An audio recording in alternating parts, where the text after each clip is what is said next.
नाशिक महापालिकेची निवडणूक गाजते ती राजकीय पक्षांच्या महाआघाड्यांनी कुठल्याही परिस्थितीत निवडणूक जिंकायचीच या उद्देशानं मनसेनं काही प्रभागांमध्ये काँग्रेस राष्ट्रवादी काँग्रेस आघाडीला बरोबर घेऊन तर कुठे अपक्षांच्या साथीनं आपले उमेदवार रिंगणात उतरवलेत।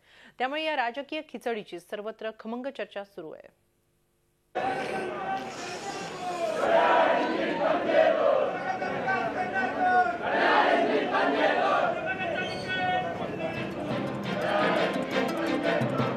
या घोषणा ऐकायला थोड्या वेगळ्या वाटत असल्या तरी अशा गगनभेदी घोषणांनी सध्या नाशिक शहराचा मध्यवर्ती भाग म्हणून ओळखला जाणारा रविवार कारंजा परिसर दणाणून गेलाय। महापालिकेच्या प्रभाग 13 मध्ये मोडणाऱ्या या परिसरातून राष्ट्रवादी काँग्रेसचे गजानन शेलार, मनसेच्या विद्यमान नगरसेविका सुरेखा भोसले आणि काँग्रेसचे नगरसेवक वत्सला खैरे आणि शाहू खैरे यांनी पक्षीय भिंती मोडून पॅनलची निर्मिती केली आहे। मनसेनं शहरात केलेल्या राजकीय खिचडीची सर्वत्र चर्चा सुरू आहे। पंचवटीतील प्रभाग क्रमांक 5 मध्येही मनसेच्या 2 उमेदवारांचं इंजिन दोघा अपक्ष उमेदवारांच्या शिट्टी आणि गॅस सिलेंडर बरोबर धावत आहे, तर महापौरांसमोरही काँग्रेस राष्ट्रवादीचं आव्हान उरलेलं नाही।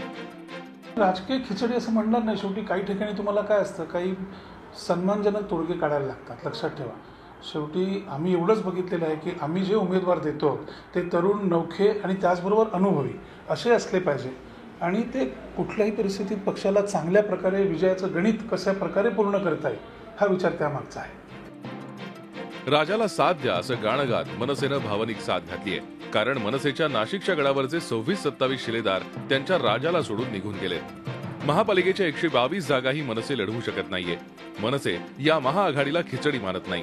काँग्रेसला ही अपरिहार्यता आहे असं वाटतंय, तर अपक्ष गुरमीत बघा लोकांची अपेक्षा पूर्ण करत असल्याचं सांगतायत। सध्या तरी काँग्रेस पक्ष आणि आमचे इतर आणखीन राष्ट्रवादी आणि मनसे संघटनेच्या बाबतीमध्ये आम्ही नक्कीच कमी पडलो आहेत। संघटना बांधण्यासाठी भविष्यामध्ये आम्हाला प्रयत्न करावे लागणार आहेत, याबद्दल काही दुमत नाही। की 1.5-2 महिन्यापासून लोकांमध्ये फिरत असताना लोकांनी उत्स्फूर्तपणे स्वागत केलं आहे आणि लोकांनाही हेच अपेक्षित होतं। लोक म्हणतात विधानसभेला आणि लोकसभेला आम्ही पक्ष पाहू, महापालिकेत सक्षम लोकप्रतिनिधी, चारित्र्यवान लोकप्रतिनिधी आणि भ्रष्टाचाराला विरोध करणारे लोकप्रतिनिधी असावे, त्यांच्यावर गुंडगिरीचा आरोप नसावा आणि तशा पद्धतीनं आमच्या पॅनलचं स्वागत चांगल्या पद्धतीने झालं। लोकसभा निवडणुकीत मनसेनं एकाची भीती म्हणून केली महायुती असा प्रचार राज्यभर करून शिवसेना भाजपवर जोरदार टीका केली होती।